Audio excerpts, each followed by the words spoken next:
warahmatullahi wabarakatuh. Masih bersama saya, Aldita Divasyaranti. Di video kali ini, kita akan membahas tentang inventory, di mana di video kali ini masih berkaitan dengan materi di video saya sebelumnya, yaitu akuntansi perusahaan dagang. Inventory itu sendiri yaitu persediaan, di mana persediaan ini terdapat pada perusahaan dagang dan perusahaan manufaktur.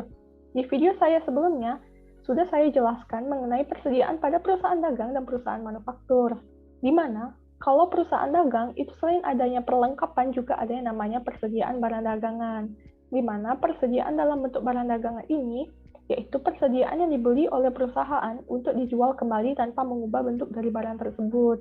Selain itu, persediaan dalam bentuk barang dagangan ini juga merupakan aset bagi perusahaan, tepatnya aset lancar, karena dapat memberikan manfaat ketika barang tersebut terjual. Nah, manfaat yang diberikan itu kepada perusahaan adalah perusahaan bisa mendapatkan yang namanya pendapatan, baik itu cash ataupun piutang. Sedangkan untuk perusahaan manufaktur, ini ada 3 jenis persediaan. Yang pertama yaitu persediaan bahan baku, yaitu persediaan yang dibeli oleh perusahaan untuk diolah dalam proses produksi untuk menjadi barang jadi. Kedua yaitu persediaan barang dalam proses. Persediaan yang mana sampai di akhir periode barang tersebut belum selesai pengerjaannya, sehingga barang tersebut tidak bisa dikatakan sebagai bahan baku lagi dan juga belum bisa dikatakan sebagai barang jadi, karena barang tersebut di periode selanjutnya akan menyerap kembali yang namanya biaya produksi. Ketiga, persediaan barang jadi, di mana persediaan ini siap dijual kepada pembeli atau diserahkan kepada pemesan. Nah, untuk inventory ini sendiri, ada PSAK-nya sendiri, yaitu PSAK nomor 14. Selanjutnya, kita akan membahas tentang penentuan kuantitas unit barang dagangan.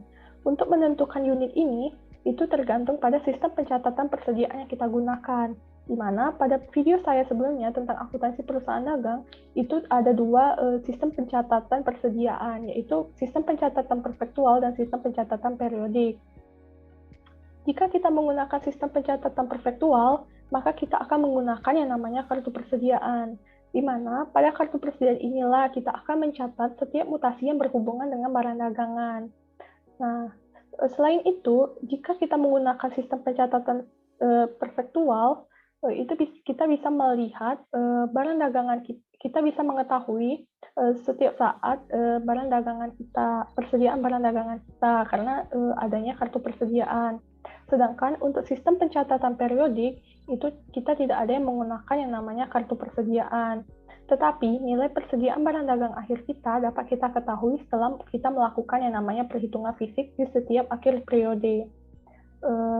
Di mana kita tidak akan mengetahui berapa nilai persediaan barang dagangan kita setiap saat jika kita menggunakan sistem pencatatan periodik. Nah, untuk melihat perbedaan antara sistem pencatatan perfektual dan sistem pencatatan periodik ini, itu bisa kalian lihat lengkapnya di video saya sebelumnya mengenai akuntansi perusahaan dagang. Selain itu, permasalahan dalam penentuan kuantitas persediaan juga ada. Yang pertama yaitu pengakuan kepemilikan atas barang dalam pengiriman. Maksudnya di sini yaitu misalnya jika kita ada melakukan pembelian di tahun 2019, sedangkan barang tersebut sampai di perusahaan kita itu pada tanggal 1 Januari 2020, maka kita pasti bingung akan mencatat transaksi tersebut kita akui di tahun 2019 atau di tahun 2020 ketika barang tersebut sampai. Maka dalam pengakuan kepemilikan atas barang dalam pengiriman itu ada 2 syarat kesepakatan, yaitu FOB shipping point dan FOB destination point, di mana ini merupakan kesepakatan mengenai kapan barang tersebut berpindah ke pemilikan dan siapa yang akan membayar biaya angkut barang tersebut. Di mana sebelumnya juga setelah saya jelaskan mengenai 2 syarat kesepakatan ini. Kalau FOB shipping point itu suatu kesepakatan di mana barang itu sudah beralih ke pemilikannya dari penjual kepada pembeli sejak di gudangnya penjual, maka yang membayar biaya angkut adalah pembeli. Sedangkan untuk syarat kesepakatan FOB destination point, yaitu suatu kesepakatan di mana barang dagangan itu beralih dari penjual kepada pembeli ketika barang tersebut sampai di gudangnya si pembeli. Maka yang membayar biaya angkut adalah penjual. Nah, selain itu ada juga yang namanya barang konsiasi atau yang lebih kita kenal dengan barang titipan, di mana barang titipan ini tidak bisa kita akui sebagai barang dagangan kita karena barang dagangan tersebut merupakan milik perusahaan lain atau orang lain, sehingga kita sebagai perusahaan yang dititipi barang tersebut tidak bisa mengakui barang tersebut sebagai persediaan barang dagangan kita. Selanjutnya, yaitu kita akan membahas mengenai metode penilaian persediaan, di mana kita ingin menentukan berapa nilai persediaan barang dagangan akhir. Nah, di mana nilai persediaan barang dagangan akhir ini itu akan dilaporkan pada laporan posisi keuangan, dan juga nilai persediaan barang dagangan akhir ini itu harus disajikan dalam satuan mata uang, di mana di mana penilaian persediaan ini ada beberapa metode. Yang pertama yaitu metode berdasarkan harga perolehan, di mana penilaian persediaan menggunakan harga perolehan artinya nilai persediaan akhir dihitung dengan mengkalikan unit yang tersisa pada akhir periode dengan harga perolehan per unit, di mana harga perolehan itu sendiri adalah semua pengeluaran yang dibayarkan oleh perusahaan untuk memperoleh barang tersebut, sampai barang tersebut siap untuk dijual. Jika dalam satu periode, itu kan perusahaan bisa melakukan beberapa kali pembelian. Nah, di mana pembelian yang dilakukan perusahaan itu bisa saja harga perolehannya berbeda-beda. Maka untuk menyelesaikannya itu kita memerlukan lagi yang namanya metode untuk menentukan nilai persediaan berdasarkan harga perolehannya. Pertama, itu bisa kita menggunakan metode identifikasi khusus, di mana metode identifikasi khusus ini itu biasanya digunakan oleh perusahaan dengan jenis barang yang memiliki kode unik. Misalnya yaitu perusahaannya menjual kendaraan, baik itu mobil maupun motor, di mana kendaraan tersebut pasti memiliki yang namanya kode unik. Jadi, saat kita ingin menjual kendaraan tersebut, kita itu harus melihat dulu kode unik kendaraan tersebut dan harga perolehan dari masing-masing kendaraan.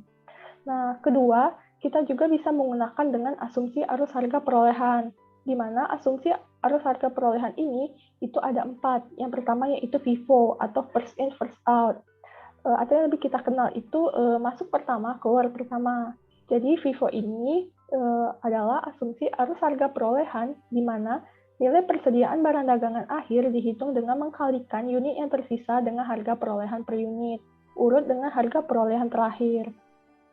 Sedangkan untuk menghitung HPP-nya, jika kita menggunakan sistem pencatatan periodik, maka kita harus mengurangkan harga perolehan untuk barang yang tersedia untuk dijual dengan nilai persediaan barang dagangan akhir. Nah, jika kita menggunakan sistem pencatatan perfektual, maka HPP-nya dihitung dengan mengkalikan unit yang terjual dengan harga perolehan per unit, urut dengan harga perolehan awal. Selain adanya FIFO, kita juga ada yang namanya LIFO atau last in first out, yaitu asumsi arus harga perolehan, di mana nilai persediaan barang dagangan akhir dihitung dengan mengkalikan unit yang tersisa dengan harga perolehan per unit, urut harga perolehan awal.